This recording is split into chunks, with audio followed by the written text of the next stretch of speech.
Right, he is the Grammy Award-winning singer-songwriter who's made it a tradition to gather the world's biggest artists for a little show we call HitMan, David Foster and Friends. And he's brought one of his friends with him, a wonderful, wonderful singer, Charice. And Charice, I want to ask you before we talk to David Foster, and he, you know, like, here's my life in Malibu, blah, blah, blah. Before we get to all that, because we don't know, because we're not recording artists, and you are. What's it like to go in the studio with him? What does he know that other people don't know? Working with David Foster is such a dream come true, you know. I mean, so I'm just a normal girl from the Philippines, and my dream is to work with him. And I've done a lot of things from him, you know, like everything you do, you know, in your life, just it has to be great, not good. And he's amazing, you know. He's not only a producer, songwriter, hitman. He's a real person, you know. He's very nice. And you know what? We hear the same thing. We're not trying to butter you up. I've heard that from Seal, who said it to me sitting with you, from Celine, Dion, and so many others. Do you think there's something that you know that other people don't know, or you bring these people to a level that they would not normally achieve, or what? Well, I do have a classical background, and so it's hard to mess with me in the studio when it comes to a musical decision or choice.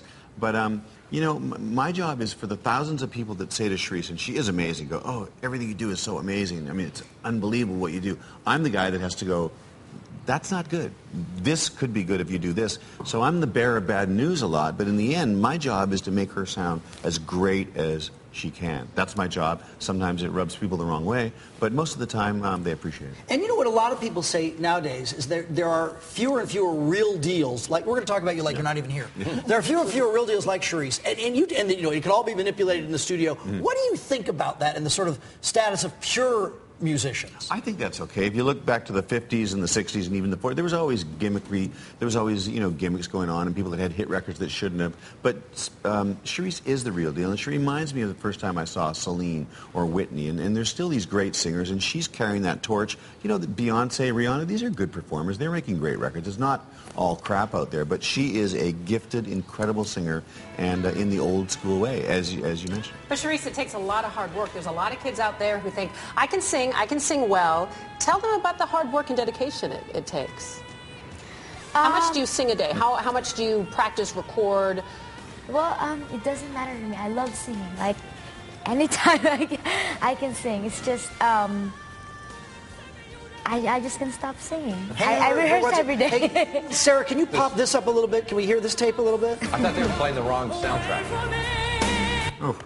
Oh, there it is. Of course, it ended just as we started. Why are you so young? Well, you're still young. This is very early in the morning. Do you feel you can sing a little measure for us right now? Is that hard to ask? Sure. All right. What song? Whatever you like. You get to pick. Consult with your producer. You can do a little chorus of in this song. Okay. Just sing this song, and it takes me right back where I belong. And every day there's a new bridge to cross, but I'm never far from home if I put my heart, my soul, my all in this song. At 8:30 in the morning. And you sit back, David, and you just like, See? No, I mean, because you recognize that is just brilliant. She's great without me or anybody helping her. I hope that I can bring the 5% that's going to take her all the way over. Who's going to be? Oh, go ahead. Going back to what you first said. Yes, my friend. Bonjour. This will be the bilingual segment of it. Going back to what you first said, it must be sometimes in a studio, love-hate relationship, but I'm sure sometimes at the end of it all, after an artist sits back and listens to their CD, they go, wow, thank you. I have had more than my share of thanks from artists. I mean, I get all the props and more than I deserve a lot of the time. Well, let's talk real quick, though. At Mandalay, October 15th, and you've done this event before. Who's on the stage with you? Oh, this is a great show. Of course, we have Why would you go to see her? Yeah. We have, you know, people from my past that I've made music with. Kenny Loggins, Michael Bolton, Earth, Wind and Fire, Seal, Chaka Khan, Natalie Cole, the Canadian Tenors, Neo. It's Donna Summer. Did I say Donna Summer? They're all in the same event? Yes. Oh, my You can be God. there for What a like green very room. little money, Frank. The best part that we like about David is he greeted Frank as, quote, "You're the new guy, right?" And then what did he say? KTLA.com, the big red info button, Mandalay Bay, of course, wonderful place to see. Thank you. How beautiful was that? And you were fantastic. She was, Believe wasn't she? I got to Thank tell you. you, you Thanks were so much. such a ray of sunshine. And very impressive, David actually driving himself in from the booth. So we enjoyed that. Vegas, be there. Right, It's that going to was be a really fun show. That'll be great. Give David his forecast, Mark. Forecast.